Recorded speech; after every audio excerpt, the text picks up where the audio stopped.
So I saw in your CV that you studied molecular medicine and bioscience for your bachelor's. I did, It doesn't exactly sound like someone who wants to do neuroscience or psychology. I don't know, maybe it is, but I was curious, like what when when you decided to do that, what do you think you were going to do? What did you want to do with that? Good question. So when I started out, I was just really interested in understanding how the human body worked. I think that was my initial motivation. So I considered studying medicine, but I was really interested more in the research side of things rather than in the applied, treating patient side of things. So I thought molecular medicine was a good match. But I have to admit that I discovered quite quickly that it was really very molecular, and that wasn't quite the level of explanation that I had hoped to study. Okay. But very luckily, pretty early on, I think in my second semester, I had a course on neuroanatomy. And then I was like, okay, this is what I want to do. This is what I want to study. So then I essentially tried to figure out a good way of getting there. So I did 2 years of molecular medicine and then went abroad for a year to France, studied essentially similar things, biosciences in Lyon. So I have, I would say, like a grounding in biology. So that's essentially my ultimate background. And I think that's actually been good because then I kind of oriented myself more towards cognitive neuroscience. But I think it's a good starting point if you start kind of from the basics, from a good understanding of the biology and neurobiology in particular. But yeah, I pretty quickly realized that actually what I want to do is neuroscience. And so I then turned away from this molecular medicine a little bit and did a master's. But then you did psychology, right? Yeah, I did. It was a program called neurocognitive psychology. It was quite psychology heavy indeed, yeah. But I did my master's project actually in a neurobiology lab. So I didn't completely forget my roots at the time. I studied visual coding in the retina in axolotl at the Max Planck Institute in Munich. It's pretty biological, yeah. Yeah, that was pretty biological. It was really fun. I had a great time doing that. And I thought that's what I would be doing for my PhD as well. I thought I would be doing PhD in maybe systems neuroscience or something. But that turned out not to happen. Why not? I mean, so from what I understand, you did what I always think seems like the coolest PhD in the UK, at least for neuroscience, where you have rotations in the first year. You can try out all sorts of things, or you're supposed to try out different things. So what were your rotations there? So my first rotation was in the lab of Dimitri Kuhlmann. And I used optogenetics to look at oscillations in the hippocampus. So this was when I still thought that I would be doing, neurobiology, essentially, neuroscience and maybe animal models, studying computations in the brain. But then I thought maybe I should give cognitive neuroscience another chance. I was at UCL. UCL has the Phil, which is one of the most renowned institutions for neuroimaging and cognitive neuroscience. And so I decided to do my second rotation there. And that really did change everything for me. It was like such a fun environment, a good place to be in. And I was like, okay, this is where I want to do my PhD. So for me, this program of having rotations was really great. I think I would have ended up in a very different place and probably been less happy doing my PhD than I was. So I really recommend it for people who are not 100% sure, even though I guess I thought I was quite sure what I wanted to do, but it turned out that this other field was an even better fit. I did my second rotation with Ray Dolan and my third rotation with Carl Friston. So I stayed at the Phil for both of those rotations and also had made the decision quite quickly that I would then stay there for the rest of my PhD. I guess it helps if Ray and Carl try and convince you that cognitive neuroscience is a cool thing. Yeah. I guess it worked. Exactly. It was good. I mean, it's also really, I think, an important question you have to ask yourself when you decide what kind of PhD you want to do is what you want your everyday life to look like, right? So it's really different to do cognitive neuroscience from doing neuroscience in a wet lab. So in a wet lab, you spend your day. So the thing that I struggled with a bit is that there was a lot of kind of fixing technical issues, because the recording rig has like noise in the system and things like that. Whereas in the cognitive neuroscience lab, you spend your time fixing bugs in your code. It's a very different it's still like solving problems every day, but it's just a different type of problem. And so I would still always liked the level of understanding you would get by studying essentially animal models. So that's what drew me into this field initially. But I felt like I got a bit of that also in this cognitive neuroscience lab that I joined. So I was a PhD student with Ray Dolan and Tim Behrens. And so we really tried in my PhD and in Tim's lab in particular to use neuroimaging methods to look at population coding. So to really try and answer more mechanistic questions with those tools in the human brain. And so I felt like in the end, I got, to have this kind of mechanistic understanding that I was really looking for and not having to fix my rig. So it's essentially working with code more than with EFIS recordings. So it was great. I had a good time. Yes, it sounds really cool. I mean, I think most people would try and use fMRI in a mechanistic way. It's just difficult, right? Yeah, it is. But I guess it's just still really cool that they, I guess in Tim's lab, really try and use it that way. Yeah. Yeah. I mean, Tim also has this kind of parallel strand of doing animal research in his lab or through collaborations as well, right? So he has always really had this interest as well. So that was great for me because I also really came from this more mechanistic biological perspective. And so it was a good fit, I think. Okay, I always assumed you did your PhD with Tim Behrens because at least the first paper of yours that I know of is the eLife paper where Tim is last author, and it sounds kind of like, it's more similar to the Concertinesco paper and that kind of stuff. But no, before that, I did a social neuroscience study where Ray was the last author that was published in Neuron. And so we used similar methods. So I kind of transferred the methods from that study into this cognitive maps work that I did later on. But yeah, I was essentially co-supervised by both of them. I was part of both labs, which was also great because you get to see really different cultures and learn from different people. So, yeah. So were there any obvious big differences you can name, or is it more I don't know? One big difference is that at the time, Tim's lab was still very small. So I had really close supervision by him, which was amazing. I could learn a huge amount from him. Whereas Ray's lab was really established and very big and had lots of postdocs. And so there, it was really fun to kind of see the interactions between people and learn from other people in the lab and see what everyone else is doing. So it was just a very different atmosphere for that reason, partly. Which one do you think is a better learning environment? I guess, there's always this kind of question, right? That, for example, I have to start thinking about, I have started thinking about postdoc applications, that kind of stuff. And there's always part of the question is big lab versus small lab. Do you want to be, I don't really know what the... Yeah. I think it depends a lot on you and how you like to work and how much independence you want to have. So I feel like I got the best of both worlds by being both in a small lab and in a big lab at the same time. Probably the earlier in your career, the more you benefit from being in a smaller place where you can really learn directly from the PI. A bigger place obviously can't really offer that because there's just so many people in the lab. And so then, you can still learn a lot because there's such a selection of people that you can essentially attach to. It seems like there you would have more people you could learn specific things from. Yeah, exactly. And yeah, the Phil in general is just a place where you have so much expertise in different relevant fields. Yeah, in anything really. And so you just, then find the people that you want to learn from. And then it's nice to be embedded in this kind of culture of a big place where you can just get all these different inputs. So I really think, it has its pros and cons. Both sides have their pros and cons. And it's nice if perhaps usually you would have this at different stages in your career, where you would maybe initially start out in a smaller lab and then move to a bigger lab for a postdoc.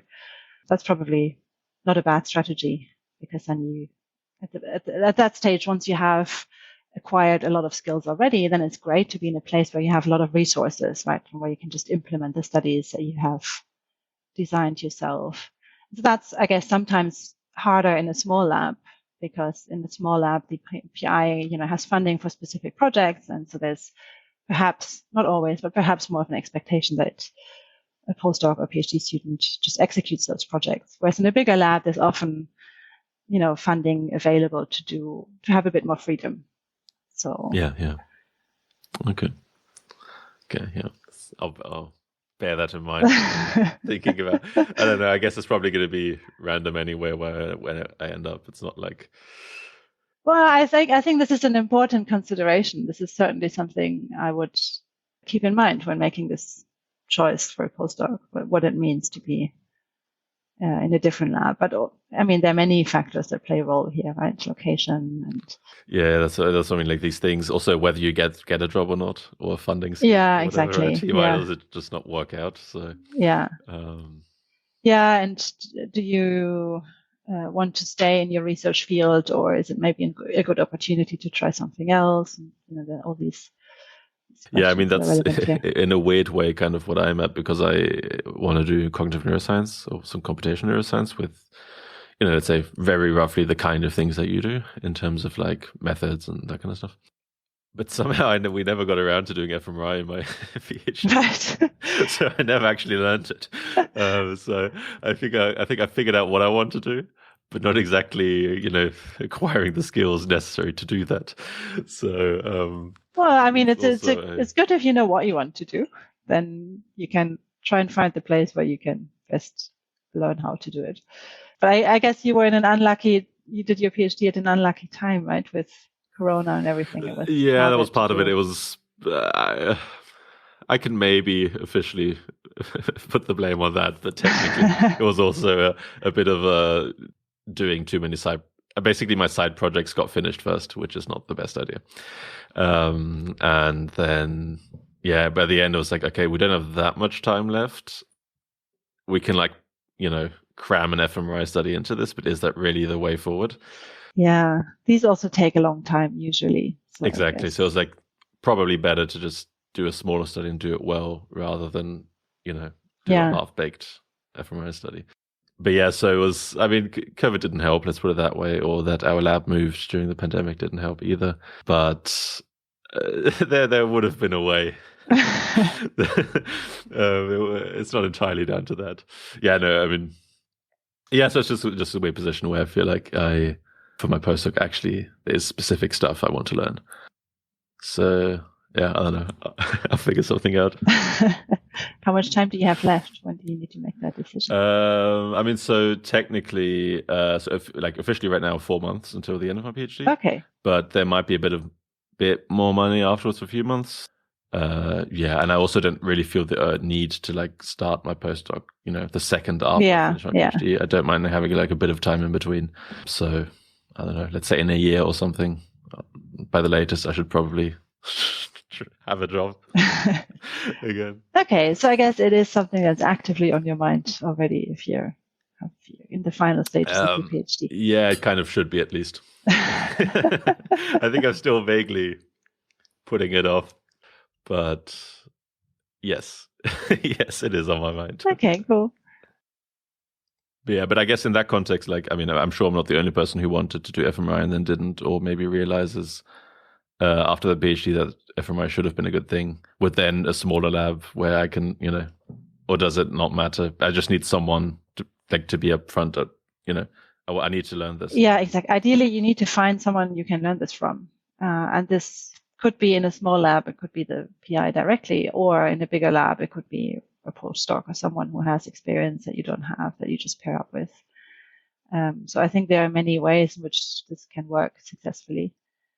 If you're embedded in an environment like the Phil, or I was also at Oxford for a bit after my PhD at the fMRI, where again you have a huge amount of expertise, concentration of people that have done this for many years, and I've really developed some of the technologies to analyze fMRI data. Then I think those are good places to learn, and then it matters less perhaps what size exactly the lab is. So that the size in itself is not the only factor, at least, I would say. Okay, cool. Enough career counseling. Although, I mean, I enjoyed it, but I think people came more to listen about your research than my struggles. Yeah, I thought before, or maybe from what I understand, like I guess you, at some point during your PhD, you started working on the discrete maps paper that came out in eLife. Yeah. Yeah, I thought maybe actually for a few minutes, before we start talking about the papers themselves, I think it might be useful to talk about one of the methods you use in both of the papers we'll talk about today, which is repetition suppression or fMRI adaptation. I think it might be good to get that out of the way before we kind of interrupt the actual paper talk in that sense. Because, I mean, for me, it's something I'd kind of heard about before, and then, I know vaguely how it works, but not in any detail. So maybe, yeah, to make sure I or the listeners are not too confused when I talk about the papers, maybe what is repetition suppression or fMRI adaptation? By the way, which term do you prefer now? Either is fine. Maybe fMRI adaptation. So yeah, what is it and how does it work? Yeah, so fMRI adaptation or repetition suppression is essentially a method to look at the representational similarity between stimuli. So how similarly are stimuli represented in the brain?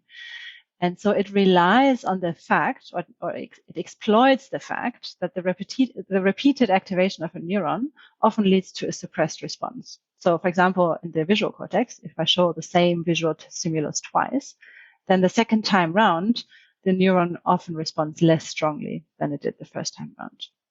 And so this can be observed in single cells, but intriguingly, we can also see this in the bold response.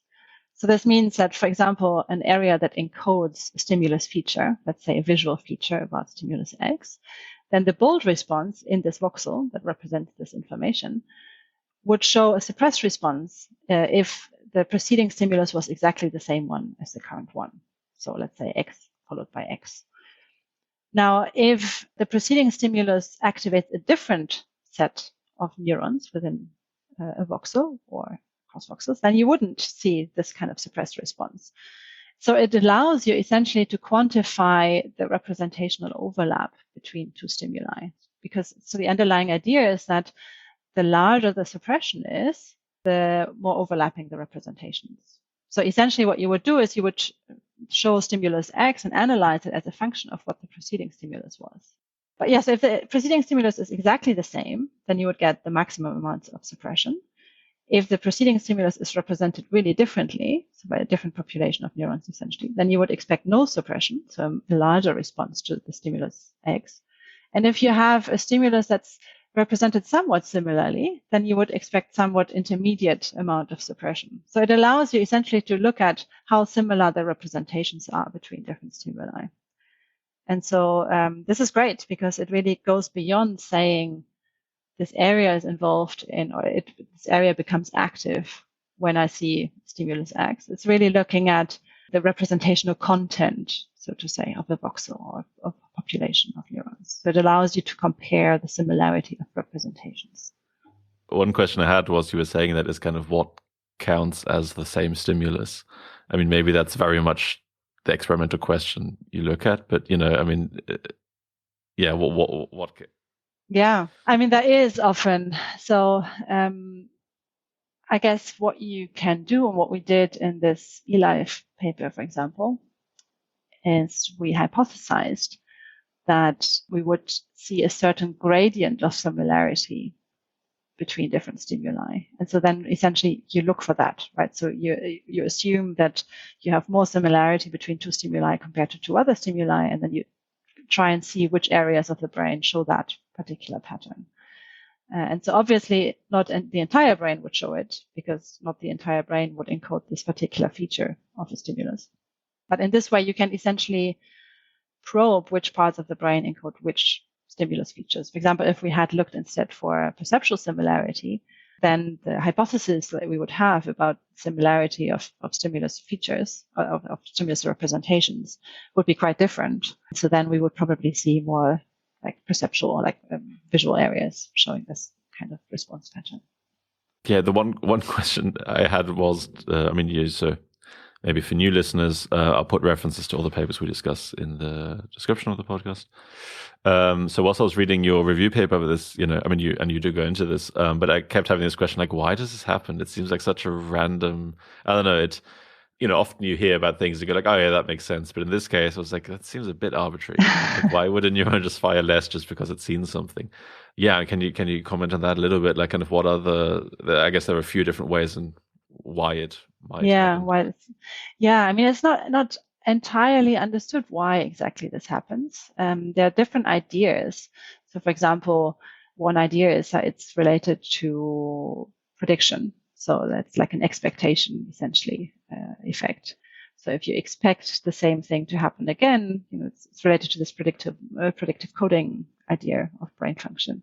Then you would have a smaller response in a neuron compared to a situation where something novel happens that was unexpected. And so this could be one explanation. It could also just be like adaptation effects. So this is actually what we observed very much in the first neuroscience study that I ever did on like neural coding in the retina. You see it in the retina, right? So if you stimulate the retina again and again with the same kind of visual stimulus, then you see a suppressed response. It's just like adaptation effects, partly. I guess in the retina, the reasons may be a little bit different. You want to adapt to the kind of range of contrast, for example, that you see. But it's a very common phenomenon. Another explanation potentially is that the response just changes slightly. So you have like an accelerated response, for example, which then leads to a change in the bold response, so that the neural response essentially peaks a little bit earlier the second time round.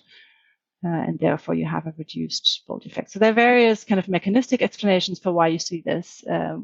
We don't really 100% understand what the underlying mechanism is, but we can still exploit the phenomenon for looking at representational similarities, which is what we did here. So you mentioned that in this case, there's, fairly clear evidence that this works at a single cell level and that kind of thing. Is the mechanism, I'm just curious, like, is the mechanism at the single cell level the same? Like, is basically if we see suppression at the cellular level, like individual cell level, is that the same mechanism that explains what happens at the kind of larger scale level with thousands of neurons in an fMRI study, or? Yeah, so there have been studies looking at the bold response, single cell activity, and local field potentials in parallel. And so they found that actually, what explains the bold response best is not necessarily the single cell activity, but it's more like the local field potentials, the perisynaptic activity. Perisynaptic activity meaning? So essentially like things that are changes in the field potential that happen around the synapse. So not necessarily this kind of action potential that you have within a neuron, but changes in the field potential that are essentially the sum of multiple neural activities. And so this seems to be more closely related to the bold response. So in that sense, there is not a 100% direct translation between this reduced response you see in the neuron itself in terms of a reduced kind of action potential and the change in the bold response that we pick up with fMRI. It seems to be more about the combined activity of many neurons that are kind of locally within a particular voxel. But again, like we do see signatures in the bold response that are similar to what we see in the neurons. And so therefore we assume that there's some correspondence between the processes. Yeah, so that kind of big question I had after kind of finish reading your paper is that it seems to me like there's to me it felt almost a little bit like an elephant in the room kind of question that you kind of addressed, but not exactly. And I'm just curious, like, what you think about this. Is that you mentioned that the time scale at which this suppression happens can vary greatly, and sometimes it can vary. You said up to a day or something for some sort of, I don't know exactly what, but the span is quite big. So the kind of question I had then is like, how do I know, or how do I have any basis for believing that the phenomenon I'm interested in has a time delay that I can study with fMRI? And there was this big moment of like every time you run a study like this, is there just a possibility that you'll get null results and it's just completely uninterpretable? And I don't know, like when I read that the time delay can vary so greatly, and yeah, there was just part of me that thought like, I'm not sure it's a really risky method to use almost, it seemed to me. Well, I mean, I think the usual time scales are more like, well, it depends on the part of the brain you're looking at, really. And that's very consistent with these kind of hierarchies of time scales that have been found, for example, in the monkey brain by people who've looked at essentially, how long information is maintained in different parts of the brain. And so what we can see there is that in visual cortices, for example, the response goes down really quickly. So we have short time scales, whereas the higher you go up along the hierarchy of the brain towards the frontal cortex, for example, the longer the time scales are. And so this is consistent also with this idea that, like working memory needs to maintain information, or like with working memory, you maintain information in the brain. And so this is something that we can see with fMRI adaptation. So Miriam Klein-Flügge and Helen Barron did a study published in Journal of Neuroscience a while ago, where they looked at this, and they found like adaptation effects in the visual cortex to decay quite quickly. So there they would see adaptation, on really short time scales of like a few hundred milliseconds. Whereas in the frontal cortex, you would still see adaptation effects on a much larger time scale of a few seconds. And so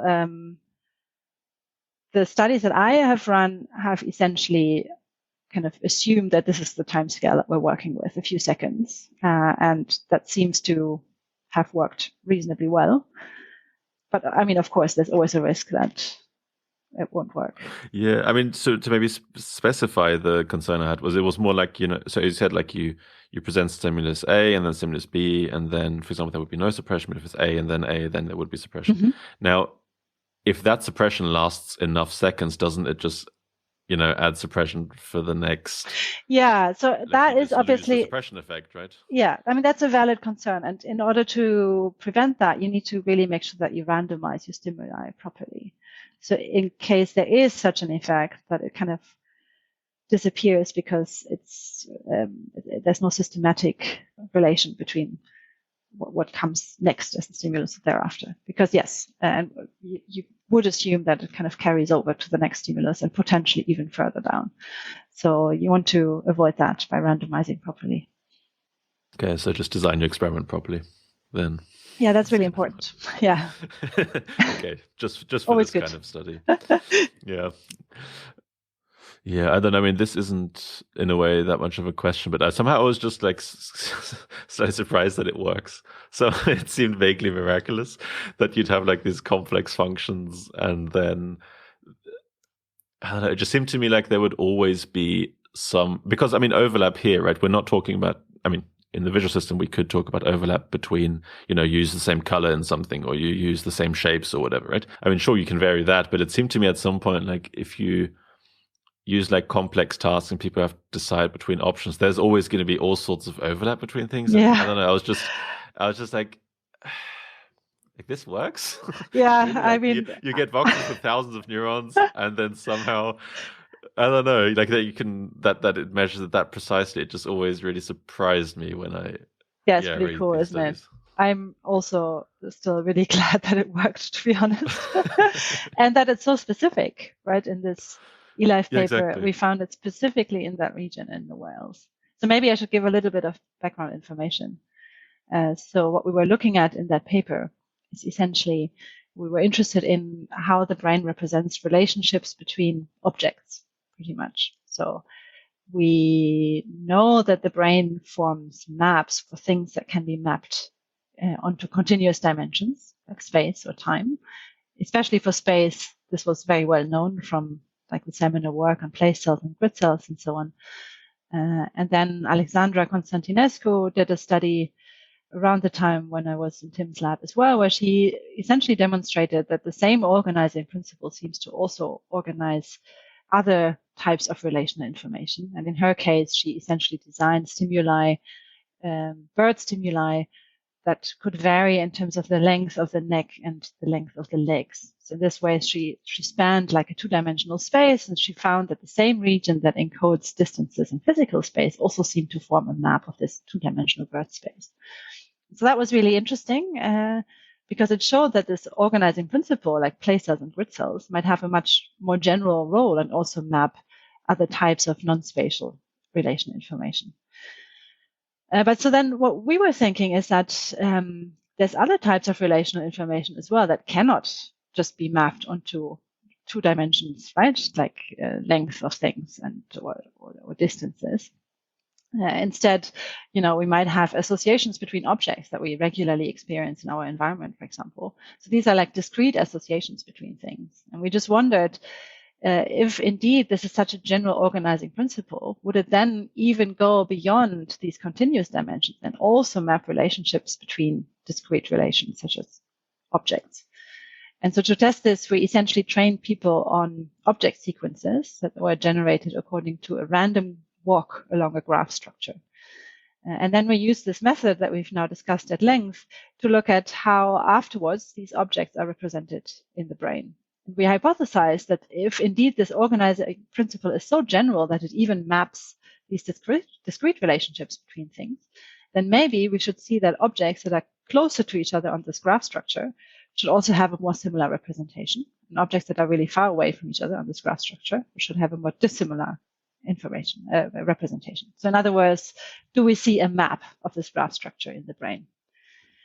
And we looked for it and we found it in exactly that like hippocampal-entorhinal brain region that also is known to map space. And so this to us means that this organizing principle is even more general than we thought after Alexa's study was published. So it's not even just about things that can be mapped onto continuous dimensions. It really is about mapping relationships between things very broadly.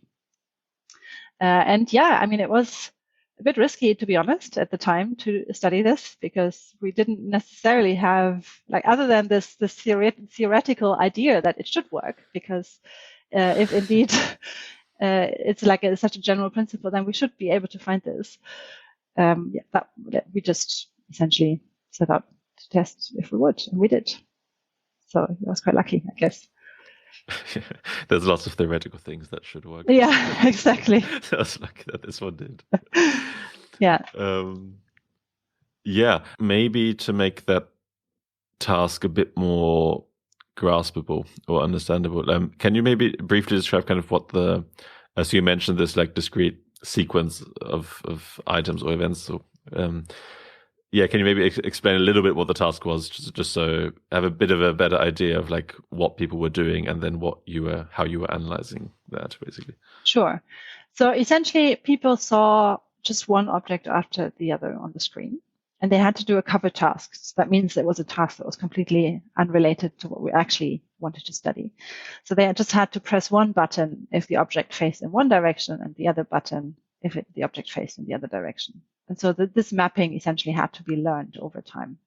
And so this is what people thought they were doing. They thought their task was to just be as quick and accurate as possible in responding which direction the object faced.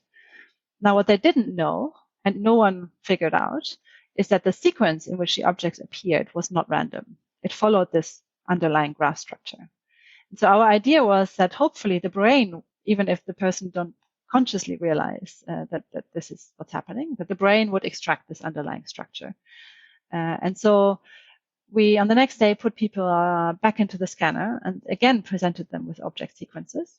This time, the sequence did not follow the structure. It was completely random, perfectly counterbalanced. Every object followed every other object equally often. And so this then allowed us to use this idea that, the response to an object should really depend on what other object was shown just before.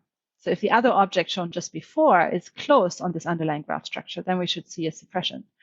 And if the other object that was seen just before is really far away on the graph structure, we should see less suppression. And so this is essentially then the signal that we were looking for. And in the scanner, again, people just did a completely independent task. The objects just had little patches on there sometimes. And occasionally people had to report if an object had this patch or not. So again, completely unrelated to the thing we actually wanted to study. Yeah, one question I had about this task is kind of why did people have to learn this implicitly? Why was it important that they didn't know what the structure was?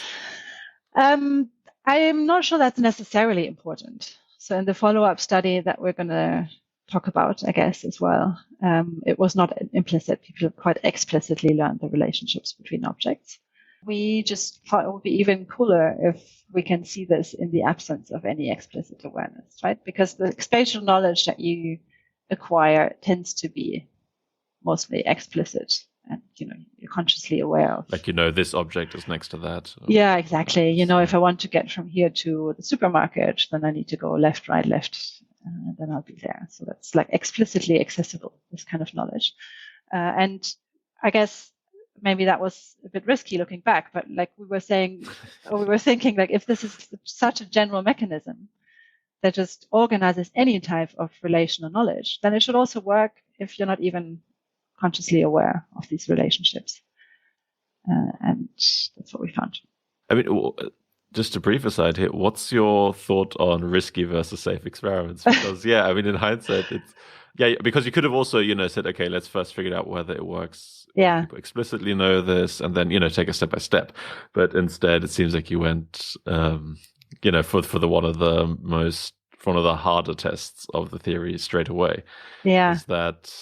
Was that a good strategy? I mean, because it could have not worked, right? It could have not worked. I mean, and there were quite a few pilot experiments that we did before, right? We didn't go straight for the imaging study. So we did find a behavior signature of this map-like representation first, and only then did we move to the imaging study. So essentially, we did like a priming task in the scanner where we wanted to see if the response times are modulated by distances on the graph.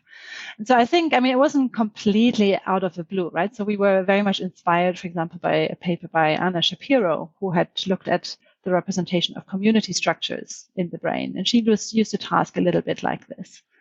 And so we came from there and thought, okay, well, maybe we can more directly test if this even takes the shape of a map. So the thing that didn't work, for example, one of the things that we tried in our pilot study is that we used fractals, like really abstract stimuli. And there we didn't see any signature in the response times and the behavior that people actually managed to learn this. And it was probably just too hard. People couldn't separate the different stimuli. Whereas everyday objects, you have so much familiarity with them. It turned out that was a bit easier. But in general, I just really like, answering new questions. And so that always involves taking some risks. I've always found that more appealing than kind of just making smaller incremental changes to a paradigm or something like that. It's certainly risky. But I guess by that point, you also, I'm thinking, I guess the annoying thing about science is that you have to do it in the context of academia, and that there's these jobs and stuff to think about. But I guess by that point, for example, that was after you already did the paper the study that appeared in Neuron afterwards. Right. So I guess did you already know that there was okay, I have if this doesn't work out, I always have this other study, or? Yeah, I was at that point, I was quite lucky. So I had published my master's project in Neuron as well. Then I had a smaller neuroimage project from one of the rotations I did, and then this other Neuron paper. So I was okay, even if this hadn't worked out, I would have done an okay PhD, I think. And so I thought I might as well try something hard. Okay. And I guess your co-authors, Ray Dolan and Tim Behrens, they were also okay. If it wouldn't work out.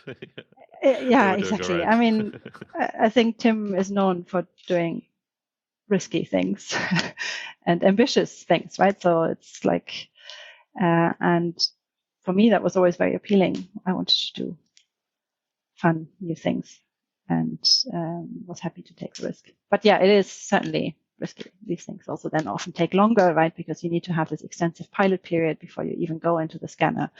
This is very different if you take a paradigm that has already been developed.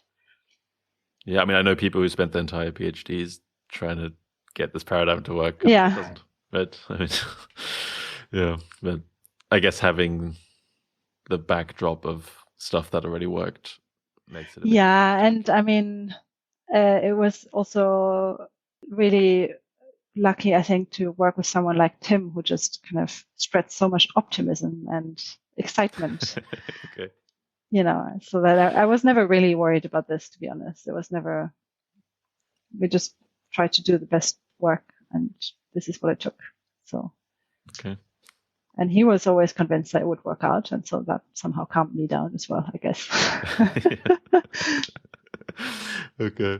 I'd like to talk a little bit more about kind of cognitive maps, and in particular, I mean, what's kind of maybe as you mentioned, this kind of whole research area started in physical space, and then I guess over the last, let's say, like 7-8 years or something now, has moved into increasingly more abstract spaces and that kind of stuff. I'm just curious, like, in a way, this feels like a really slightly weird question to ask, but like, what's the difference between a discrete map and a continuous map? I mean, obviously what it maps to, right? But I don't know, is there like any fundamental like neural difference or maybe like what's the relationship between these two? Yeah, I mean, so the way I think about it is that there isn't actually a fundamental difference. Mm-hmm. So one thing that we found in this eLife paper, and that I also then that we confirmed in a follow-up paper that is coming out soon now, is that actually what describes those relationships best is not necessarily like a mapping into a Euclidean space, but it's more something that's called the successor representation. So essentially the idea that you don't represent like the current state, even in space, as like the location where you currently are, but more as like the likely future states you're going to find yourself in given where you currently are. And so if you think about it in this way, then you can really kind of compute it for any type of relational structure. It doesn't matter if it's a continuous space or if it's a discrete space. As long as you know how things are related to one another, you can compute this kind of likely future states. And there's some good evidence that this is perhaps also what the hippocampal-entorhinal system is doing, that it's not so much about like telling you where you are right now, but telling you where you are likely going to be next given where you are right now. And so if you think about it in this way, then really continuous and discrete spaces are like not fundamentally different from each other. Yeah. I guess it's just that, they might just seem a little bit different because in continuous space, the next likely state is basically where you are, just slightly around it. Yeah. So it seems like, I guess the next step is, okay, yeah. I mean, you would essentially define states, right? So transitions between states is what we're looking at. And so in our eLife paper, one state was like an object. And so you would transition from one object to the next. And so that you can kind of conceptualize as transitions between different states. In continuous space, a state is a particular location in space, and then you move to the right. And so that's the next state. So if you think about it in this way, then again, you can kind of formalize it very similarly. Okay, yeah, that's a good answer. Because I wasn't quite sure like what sometimes you have a question and you expect it's like, is it this answer or that answer, right? You have like certain few options you think the person might say, but in this case I wasn't entirely sure like what direction the answer would go. Right. Okay, but that was interesting. I guess you already mentioned the other study that I've read as a preprint, but you said it's going to come out soon, or I guess the time that this is published. So maybe do you want to briefly introduce? I mean, you already mentioned briefly kind of what that was about, but a bit more formally, kind of what was that paper and what did you find? Yeah. So after this eLife paper was published, essentially we knew that the brain forms maps of things, right? And so one follow-up question for me was, why? Like, why is this a universally good way of representing things? And I think one answer to this question is because it's really useful to know how similar things are to each other. And it's useful for like generalization and inference. If you find yourself in a new situation, for example, that you've never been in before, like how do you know how to behave? Well, you know how to behave because you've usually been in somewhat similar situations previously, right? So I've never been on your podcast, never been on any podcast, to be honest. And so, like, how do I know what to talk about and like what's appropriate here? Well, so I guess what I'm doing right now is I'm trying to think about similar other situations I've been in before. Like I've given talks before, I've talked to other people about my work and my motivation for doing things before and so on. And so I'm essentially transferring the rules that I've learned in those other situations to the current context. And so for me, that seemed like one likely reason for why you might want to form maps in the first place. And so we then went on to study this more explicitly and try and understand like how this works in the brain. How do we actually use maps to inform our choices, in particular in situations that we have no direct experience with? To set this up, what we did is we had people learn a map of things. In this case, it was a spatial map. So people navigated around a virtual arena. And every time they approached a particular location, a certain monster would pop up. So over time, as they navigated around the space, they would realize, or they would hopefully, or they were instructed to learn where each monster lives, so to say. So they were explicit. In this case, as I said, this was very explicit. We explicitly instructed them to learn the monster locations. And we then put people in the scanner to look at the representation of those monsters in the brain using the same technology that I described before. And then we put them in the scanner again on the next day and gave them a decision-making task where they could win rewards. And they were explicitly told that how many points they would receive for selecting a particular monster would depend on its location in space. And so what this means is that if you're clever, you're going to use your spatial knowledge to inform your choices, right? So if So you didn't tell them explicitly though, right? Like this monster gives you this many points, right? No, this they had to figure out. Yeah. But so if they just selected a monster that gave them a high reward, and then on the next trial they were presented with a monster that's either near this one or far away from this one, then if they're clever, they would select the monster that's nearby to maximize the rewards, right? And so this is a way of essentially using this map, like knowledge about distances between things, to inform new choices. And so explicitly actually had two monsters that were never presented during this choice task. So at the very end, we asked people to tell us how likely or what reward they believe they would receive when they selected this monster, which they never explicitly could select. And we found that people could actually do this quite well. So they could really use their knowledge about the relationships to inform their choice. So what's interesting here, I think, is that we found that there's not only the Euclidean distances between the monsters that were represented in the brain, but there's also something that's really very similar to this kind of predictive state relationships that I mentioned previously that were also represented in the brain. So just think about the fact how people learned these monster relations, right? So people could freely navigate around the arena to learn the monster relations. And what this meant is that different individuals chose really different navigational trajectories. So some actually had paths that looked pretty random, but others had really stereotyped behaviors. So they would, for example, mostly walk around like the border of the arena, or they would kind of really systematically scan from top to bottom, things like that. So that means that even though the spatial layout, like the distances between the monsters they learned, was the same, the way in which, or the order in which they were experienced was really different from one individual to the next. And so what we found, interestingly, is that the degree to which people generalized the values later in the choice task was not only influenced by the spatial relationships between the monsters, but also by these kind of temporal or predictive relationships that they had kind of experienced over the course of learning. And we found, in addition, that both of those types of relations were represented in the hippocampus simultaneously. But the representation of the spatial map over time became stronger, which is interesting because it's a spatial map that was relevant for guiding choice, right? And also in the behavior, we could see that over time, people like relied more and more on the spatial relationships as opposed to these other predictive relationships.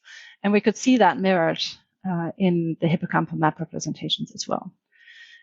And so maybe this goes into a bit too much detail now, but we found that this was essentially driven by the orbitofrontal cortex that seems to really compare the outcome that someone observed to the predictions based on the two maps.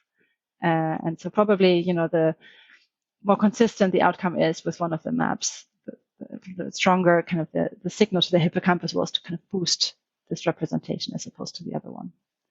And so, overall, this shows, I think, that first of all, that we can have multiple maps represented in the hippocampus simultaneously, and that we can then rely on that flexibly, depending on the task demands, to kind of generalize and inform our choices in situations that we have no direct experience with. So this is like a mechanistic explanation, hopefully, of how this might work in the brain. And so this was a project that I did together with Christian Döller at the Max Planck Institute in Leipzig. But it was a really important contribution also by Tancred Sanum, who is a PhD student in Eric Schulz's lab at the Max Planck Institute in Tübingen. And Nico Schulz was also critically involved. He's also at the Max Planck Institute in Berlin. So it's like a cross Max Planck collaboration. And really a project that relied heavily on collaboration because there's a strong modeling component, and that was very much led by Tancred, Eric. We don't have the time here to like go properly into the modeling, but that was kind of, to me, that's the kind of what really makes that paper, right? That you can really figure out the path that people took when exploring the arena, and then using that information to create these temporal maps. And I found this talk you gave. Quentin Hoyce, he has this like talk series on his website, right? And you gave a talk there a few months ago or something. And this was like one of the favorite plots I've seen, was just this like one screen where you showed all the exploration paths, right? Yeah, one screen. I was like, that's so cool, like just seeing how the people moved through this. And it's fascinating. Like I'm really interested in individual differences as well, and like that's like a prime example, I think, of how people differ. Yeah, and then being able to like quantify that and use it is then super cool. And what I really liked about that is also that it occurred to me, and correct me if I'm wrong, but it occurred to me whilst doing that, is that in a way the temporal map that you have, let's say you just do like a spatial map task or something, the way that people explored it in the temporal map could have been seen as noise in the other experiment, because it kind of wasn't really related to the task, but it still influenced how people behaved. And I thought, I guess, that's kind of what science is, right? You have a measurement, you have noise in it, and you try and figure out where the noise comes from. And in this case, it's a nice principle of showing like that the exploration explained part of what could be considered noise. And so the thing that occurred to me only later, to be honest, is that obviously the spatial map is only constructed based on the experiences that you actually have in the environment, right? Whereas this transition structure that people learn through the exploration itself, that's like actual subjective experience. And then you use your knowledge about space combined with those subjective experiences to essentially construct this Euclidean representation. That's actually something that really occurred to me only in response to one of the reviewers' comments who raised this. And I think it's a really interesting thought that in this sense, those two maps are qualitatively somewhat different. And yet they both influence choice to some degree. I guess partly because we had this embedded in space, and people know the rules of space very well, so they can transform the subjective experience into an objective map of space. It's the same for everyone. Yeah, but I guess that is also part of the explanation of why the temporal thing has an effect. Because, that's exactly. the basis for. Exactly. Yeah. Yeah. And it was really cool that we could see both of those then represented in the brain. And then this adaptive nature was also interesting, right? And so this is something that we obviously didn't explore. That would be interesting to see, like what happens if instead of the spatial relations, the temporal ones are relevant for the reward distribution. Would we then see, a shift more, like a stronger representation of these subjective, predictive or temporal relations between objects? As opposed to the spatial ones, things like that. Yeah, I mean, I also really like that I thought that you just mentioning the OFC connection. I thought that was a good context because I mean, I've just like a few weeks ago, I read this review by Joni Wallace and someone else, and in Nature Reviews Neuroscience that talks about kind of like two views of OFC as like map and value, as those kind of being like the two main hypotheses of what OFC does. So it's really cool kind of to see that came out in your study, which kind of combines both of them. Yeah. It really, it seems to, in our case, just almost some kind of evidence integration, right? So what's the evidence that the outcome I see here is generated based on the spatial layout or based on the temporal layout? So it really seems to integrate this information about the maps with the information about rewards. Yeah, it's really interesting. Just because in that review they kind of say like there's this two views of what OFC does, and it's not really clear which one or how or why. But I guess that might be one suggestion. Yeah, exactly. Related in OFC. Yeah, one thing that I guess is, I don't know how new it is for you, but at least I found out about it fairly recently, is that you. I don't know actually whether this is exclusively your job or it's part or what exactly the relationship is here, but that you are involved or working for a company now called Alena. So yeah, I'm just curious, like kind of what are you, maybe first, what does the company do?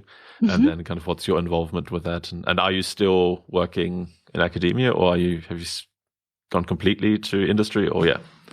So I work as a lead research scientist at Alena, which means that I'm leading a team of cognitive and computational neuroscientists mostly. And what we're trying to do is really essentially do computational psychiatry. So this idea that we can use cognitive neuroscience, cognitive computational neuroscience to inform psychiatric treatment. And so this is something that I've always been really interested in. So my research was much more basic in nature in many ways, as we've discussed at length now. But I often felt like it would be really nice if there was a more direct impact of what I'm doing somehow, right? If it's not just for the sake of gaining knowledge, but like, can this inform, for example, treatment in psychiatric disorders in some way. And so Alena has made this its mission. And the idea is that essentially to address the treatment assignment issue that we have in psychiatry. So one problem in psychiatry is that many people that potentially actually have slightly different symptoms even are still classified under the same umbrella term of a particular disorder. And so one problem with that is, of course, that it's likely that this group of patients that has depression, let's say, is actually really quite heterogeneous in the sense that the underlying problem in the brain, the cognitive mechanisms that are faulty, are really different from one patient to the next. And therefore, the treatment that works for one patient doesn't necessarily work for the next patient. And that's indeed what we see, right? So the treatment of psychiatric disorders is in many ways very much like trial and error based. And so the idea here is that what we really need is not necessarily so much like a symptom-based classification, but we need a better way of characterizing the cognitive processes and then use that to assign treatment specifically and in a personalized way, depending on the cognitive impairments that someone shows or the particular cognitive profile that someone has. And so that's what we're trying to do. We're doing this specifically at the moment for social anxiety. There's a very well-established model for treating social anxiety. So it's a cognitive behavioral therapy model that was developed by Clark and Wells, and it essentially addresses different cognitive functions. So one issue that people with social anxiety tend to have, for example, is that they focus their attention very much on themselves, and in that way cannot learn about the environment as well as they should. And another issue is that there's like post-event processing. So there's like replay again and again of particularly negative social encounters and things like that. And so two individuals that are both diagnosed with social anxiety might have one or the other to a varying degree. So what we're trying to do is essentially develop cognitive tasks that capture these kinds of processes to then, based on performance and parameters that we extract from those tasks, assign the treatment more specifically. And the hope is that in this way, the treatment will be more effective. We kind of get around this issue of just having to do trial and error by really precisely characterizing what exactly the problem is. So just briefly, why, if I can interrupt, like, why is this a company then? Because it seems to me that this is what computational psychiatry does. Yeah. And this is what lots of people do at university. So what's the added benefit because I guess if you're a company, you have to make money from it in a specific way and all these kind of things. Like, why is it set up this way?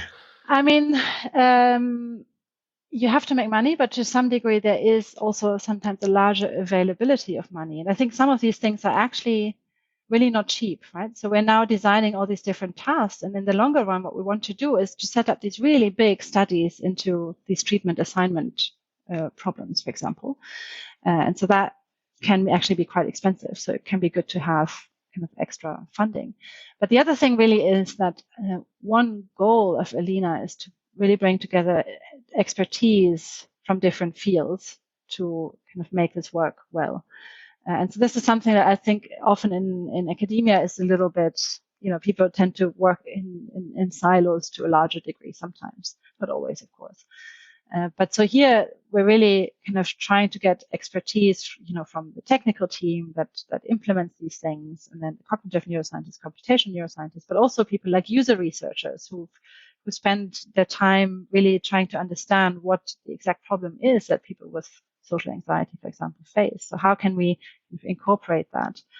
And then we're also hoping to offer a solution, like a product that can help people with social anxiety directly address this problem. And so this is like a digital mental health app that essentially integrates these task-based characterizations of cognitive function with really targeted treatment options.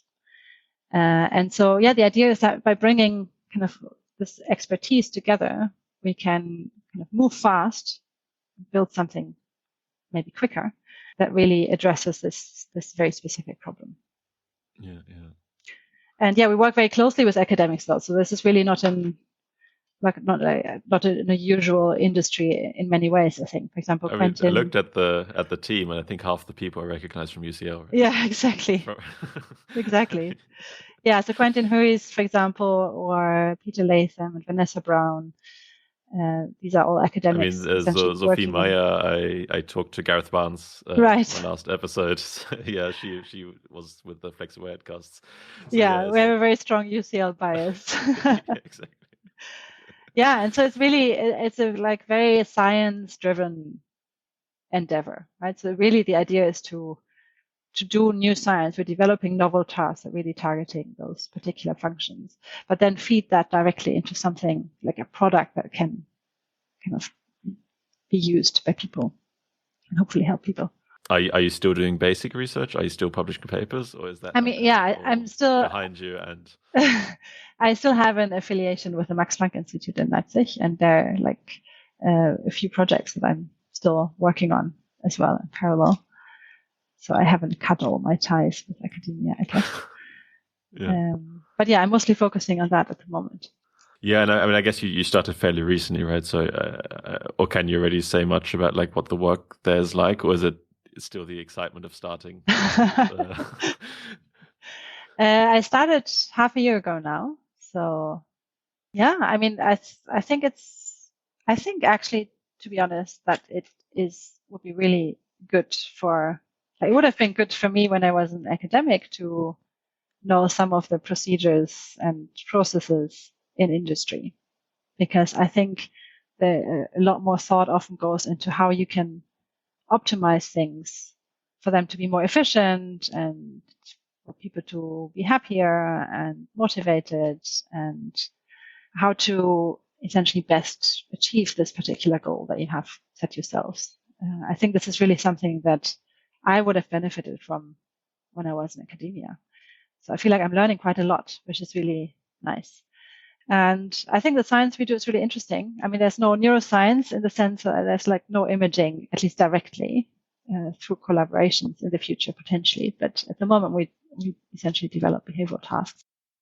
But we're not just applying tasks that existed out there. We're really trying to develop novel things that are very much targeted to these questions that we have. So that makes it like very interesting from a science perspective. And yeah, it's kind of nice to work on something that has a tangible outcome at the end, beyond a paper. We're also planning to publish papers and go to conferences and so on, but we are also actually building something that hopefully people will find helpful. So that's kind of rewarding. It's nice to. So you have an answer to this old existential question academics have of like, why am I doing this? Yeah, exactly. Especially when it goes bad, it's like, well, why am I doing this? But now you have a final answer.